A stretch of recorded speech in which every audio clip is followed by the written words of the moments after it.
नमस्कार दोस्तों, आपके स्क्रीन पर ये दो हैं भाजपा के प्रचार तंत्र के दो बड़े भोंपू, मनोज मुंतशिर और कश्मीर फाइल्स का निर्देशक विवेक रंजन अग्निहोत्री, और दोनों बुरी तरह से एक्सपोज हो गए हैं।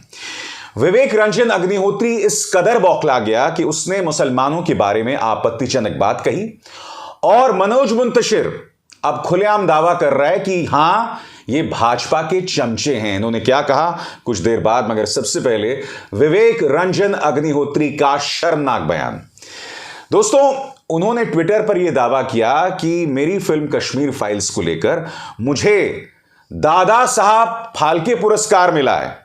अब जैसे ही उन्होंने यह दावा ट्विटर पर किया तो हुआ यह कि ट्विटर ने, जैसे कि आप नीचे देख सकते हैं, यह कहा कि यह जो जानकारी विवेक रंजन अग्निहोत्री ने पेश की है यह आंशिक जानकारी है, एक तरह से झूठी जानकारी है।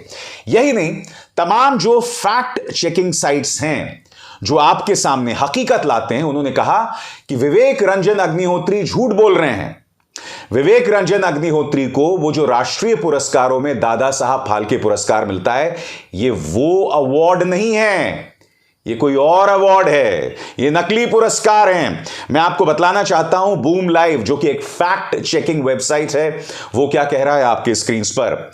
Boom fact check: Vivek Agnihotry's tweet claiming his film Kashmir Files won the Best Film Award at the Dada Saheb Phalke Awards 2023 created confusion on Tuesday, with many mistaking it for the similarly named prestigious government award. Boom ये कह रहा है कि विवेक रंजन अग्निहोत्री ने गलत जानकारी पेश की, एक भ्रम पैदा किया, एक भ्रामक जानकारी पेश की। उन्होंने ये बतलाने का प्रयास किया कि उन्हें सम्मानित दादा साहब फाल्के पुरस्कार मिला है, जबकि ऐसा कुछ नहीं है, ये कोई फर्जी अवार्ड्स हैं। दोस्तों, आप जानते हैं यही दादा साहब फाल्के पुरस्कार और किसे मिले थे? एक अपराधी को, बलात्कार और हत्या का गुनाह जिस पर सिद्ध हुआ है, राम रहीम। जी हां, देखिए, इसे भी दादा साहब फाल्के पुरस्कार मिला था अपनी एक फिल्म MSG को लेकर। यानी कि विवेक अग्निहोत्री और राम रहीम में कोई बहुत ज्यादा फर्क नहीं है जहां तक फिल्मों में इनकी काबिलियत की बात की जाए तो। यही नहीं दोस्तों, ऑल्ट न्यूज ने क्या कहा? Vivek Agnihotry's tweet that the Kashmir file won the best film at the Dada Saheb Phalke Awards is misleading. भ्रामक जानकारी पेश कर रहे हैं। अब दोस्तों, हो क्या रहा था कि हर जगह विवेक रंजन अग्निहोत्री की थूथू होती रही, और विवेक रंजन अग्निहोत्री जो हैं वो इस कदर बौखला गए कि जैसे ही फैक्ट चेकर मोहम्मद जुबैर ने उन्हें आईना दिखाया अपने इस ट्वीट के जरिए, मैं आपको बतलाना चाहता हूं कि उन्होंने किस तरह की आपत्तिजनक बात कही। सबसे पहले मैं आपको बतलाना चाहता हूं कि मोहम्मद जुबैर ने उन्हें किस तरह से आईना दिखाया। मोहम्मद जुबैर अपने इस ट्वीट में कह रहे हैं कि विवेक रंजन अग्निहोत्री को इसलिए फैक्ट चेकर्स से नफरत है क्योंकि फैक्ट चेकर्स उन्हें आईना दिखाते हैं। अब इसके जवाब में जो शर्मनाक बयान विवेक रंजन अग्निहोत्री का आया है आपके स्क्रीन पर, नहीं, मुझे फैक्ट चेकर्स से नफरत नहीं है, मुझे उन पंचर साटने वाले या पंचर ठीक करने वालों से नफरत है जो फैक्ट चेकर्स होने का दावा करते हैं। आगे क्या कहता है विवेक रंजन अग्निहोत्री? तुम भारत के दुश्मनों के एक जिहादी दलाल हो, मैं जानता हूं तुम्हारे पीछे कौन है। हर जिहादी का वक्त आता है और तेरा वक्त जल्दी आने वाला है, संभल के रहो। यानी कि जब तुम एक्सपोज हो गए विवेक, तो इस तरह से गाली गलौज कर रहे हो। अपने इस ट्वीट के जरिए तुम सिर्फ मोहम्मद जुबैर पर हमला नहीं कर रहे हो, तुम कहीं ना कहीं मुसलमानों पर भी हमला कर रहे हो, उन पर भी आपत्तिजनक बात कर रहे हो। पंक्चर ठीक करने वाला फैक्ट चेकर नहीं हो सकता। जैसे कि आप जानते हैं दोस्तों कि ये जो अंधभक्त हैं, जब वो मुसलमानों पर हमला करते हैं तो अक्सर इस शब्दावली का इस्तेमाल करते हैं, जब वो मुसलमानों पर हमला करते हैं, कि ये पंक्चर ठीक करने वाले, इस तरह से हमला बोलते हैं। मैं नहीं बोला हूं दोस्तों, एक खान सर आते हैं यूट्यूब पर जिनके बहुत फॉलोअर्स हैं, उन्होंने भी अपने एक वीडियो में एक बार कहा था, और मुझे याद है उन्होंने छोटे छोटे बच्चों के बारे में कहा था। कुछ छोटे छोटे बच्चे कहीं पर प्रदर्शन कर रहे थे, और वो जो खान सर हैं उन्होंने कहा था कि जाके पंक्चर साट, ऐसे करके कुछ कहा था कि जा पंक्चर ठीक कर। और वो बच्चे भी छोटे छोटे मुसलमान थे, और ये अक्सर मैं देखता हूं। सबसे बड़ी बात मैं आपसे पूछना चाहता हूं क्या विवेक रंजन अग्निहोत्री हों या ये जो खान सर हों, क्या ये लोग मुसलमानों की पहचान सिर्फ पंक्चर ठीक करने को लेकर देखते हैं? सबसे बड़ी बात, अगर कोई पंक्चर ठीक भी कर रहा है तो इसमें शर्मिंदा होने वाली क्या बात है? बताइए ना। आप और हम कई बार सड़क पर जा रहे होते हैं और अक्सर क्या होता है कि हमारे जो कार या हमारे स्कूटर का जो टायर है वो फट जाता है। तब यही पंक्चर ठीक करने वाले ही तो हमें राहत पहुंचाते हैं। मैं आपको याद दिलाना चाहूंगा दोस्तों, मेरी पत्रकार दोस्त हैं साक्षी जोशी। वो अपने कुछ महिला मित्रों के साथ तुगलकाबाद में शादी पर गई थी। हुआ क्या था कि वो एक सुनसान सड़क से गुजर रही थी, तभी किसी ने उनके टायर के नीचे एक रॉड फेंक दिया जिससे उनका जो टायर था वो फट गया। साक्षी जोशी और उनके दोस्त इस बात को समझ गए कि ये कोई गैंग है जो उन्हें लूटना चाहता है, क्योंकि उस गाड़ी के अंदर सिर्फ महिलाएं थीं और वो तमाम महिलाओं ने गहने पहने हुए थे। वो लोग रुके नहीं, आगे गए, कहीं जाकर रोका उन्होंने जहां पर ज्यादा आबादी थी। तब एक पंक्चर ठीक करने वाले ने साक्षी जोशी की गाड़ी का पंक्चर ठीक किया और साक्षी और उनकी तमाम जो महिला मित्र हैं वो अपने घर पहुंच पाई। आप और हमारी जान कई बार इसी तरह से पंक्चर ठीक करने वाले लोग बचाते हैं। मगर सबसे बड़ी बात, जो लोग मुसलमान की पहचान सिर्फ पंक्चर ठीक करने वाले तक ही देखते हैं, मैं आपसे एक सवाल पूछना चाहता हूं। बड़ी बात यह कि क्या आप भूल गए कि एपीजे अब्दुल कलाम कौन है? क्या आप भूल गए कि शाहरुख खान कौन है? क्या आप भूल गए कि जावेद अख्तर कौन है? वो जावेद अख्तर जिन्होंने हाल ही में पाकिस्तान में जाकर वहां की आईएसआई, वहां की पाकिस्तानी सेना को आतंकवाद को लेकर आईना दिखाया था। भूल गए आप? जी हां, जावेद अख्तर भी मुसलमान हैं। देखिए किस तरह से आईना दिखाया था। हम तो बंबई के लोग हैं, हमने देखा हमारे शहर पे कैसे हमला हुआ था। तो वो लोग नॉर्वे से तो नहीं आए थे, ना इजिप्ट से आए थे, वो लोग अभी भी आपके मुल्क में घूम रहे हैं। तो ये शिकायत अगर हिंदुस्तानी के दिल में हो तो आपको बुरा नहीं मानना चाहिए। मैं फिर आपसे पूछना चाहता हूं, क्या मुसलमान की पहचान को आप वहीं तक सीमित करके देखना चाहते हैं? विवेक रंजन अग्निहोत्री ने जो कहा ना दोस्तों, बहुत ही शर्मनाक बात है। इस आदमी ने साबित कर दिया कि ये भाजपा के उस नफरती प्रचार का हिस्सा है। इसके अंदर कितना जहर भरा हुआ है ये कहने को एक फिल्म निर्देशक है। और दोस्तों, फिल्म निर्देशक जो होते हैं ना, वो क्रिएटिव लोग होते हैं, उनके अंदर नफरत की कोई जगह नहीं होती है। मगर ये वो आदमी है जो 2014 से पहले अश्लील सॉफ्ट पॉर्न फिल्में बनाया करता था। कोई हेट स्टोरी बनाई थी इसने, इसी तरह के कोई अश्लील 2-3 फिल्में बनाई थी।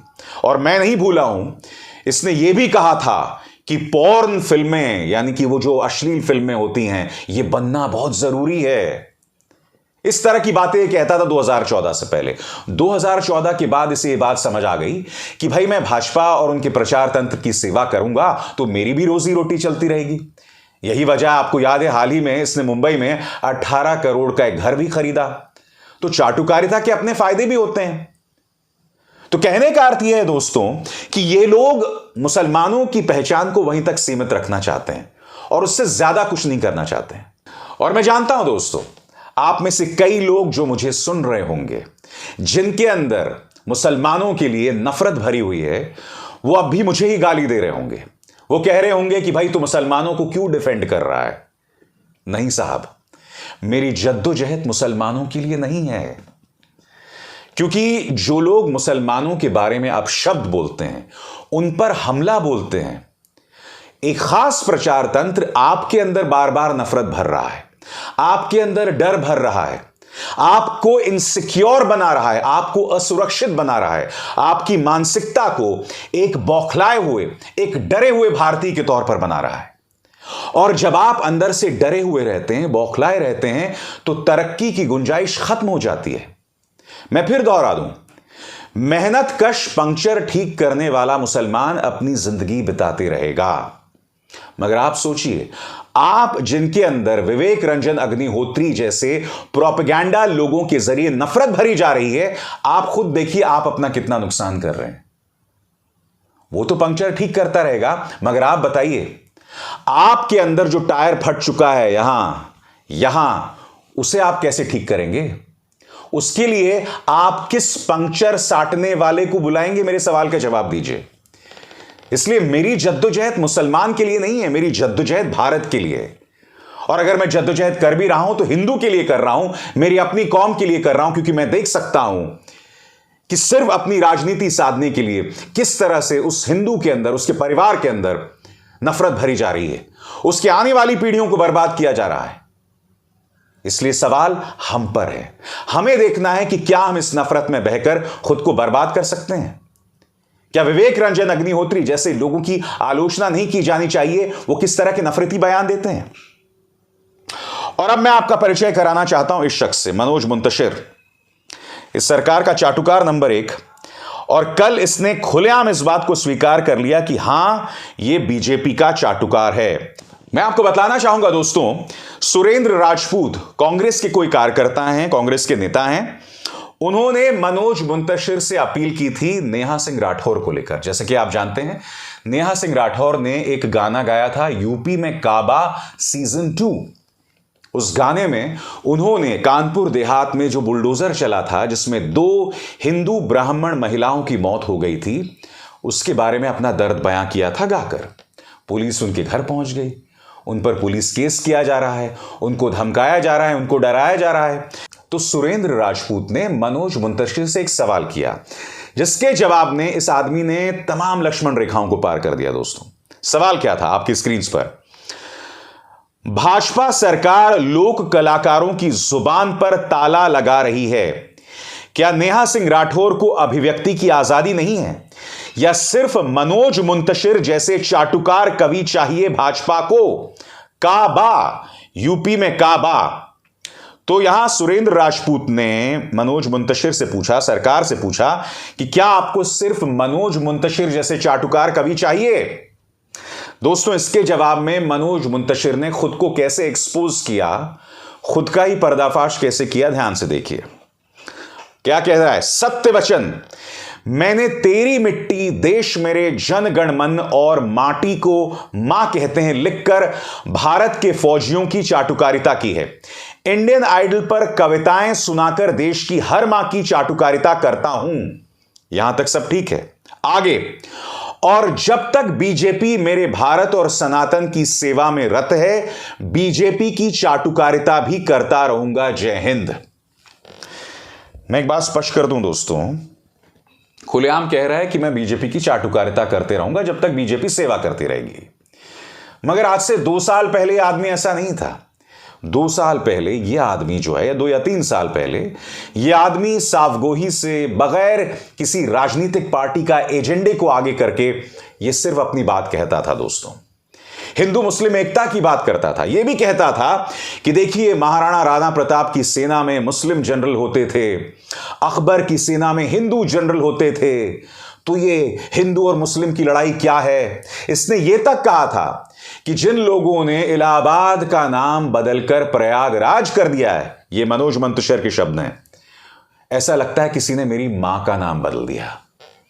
मगर फिर इसको इस बात का आभास हुआ, इस व्यक्ति को जिस पर आरोप है कि इसने कविताएं चुराई, इसकी लेखनी पर बुरी तरह से प्रभाव है, इंस्पिरेशन है, इस पर आरोप है चोरी करने का, कविताएं चोरी करने का इस पर आरोप है।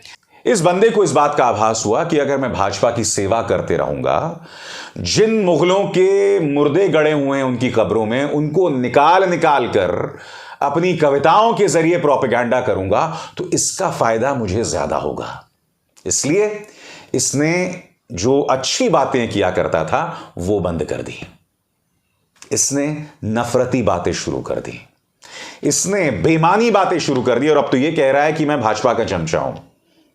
शर्म इसको मगर आती नहीं।